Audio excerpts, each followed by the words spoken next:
northeastern Cambria County in central Pennsylvania, southwestern Center County in central Pennsylvania, northwestern Huntingdon County in central Pennsylvania, until 5:15 p.m.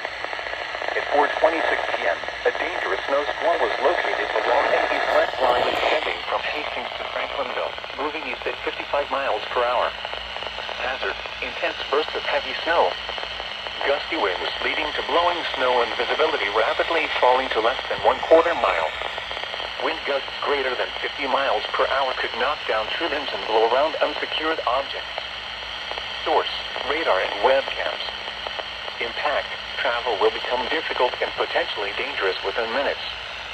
This includes Interstate 99 from mile markers 42 to 57. Locations impacted include Tyrone, Northern Cambria, Bald Eagle, Bellwood, Warriors Mark, Patton, Pine Grove Mills, Hastings, Tipton, Carrolltown, Ramblewood, and Blandburg. There is no safe place on the highway when a snow squall hits. Visibility and traction are immediately lost in whiteout conditions, making it difficult or impossible to slow down and avoid stopped vehicles. Delay travel or safely exit the highway before the snow squall arrives.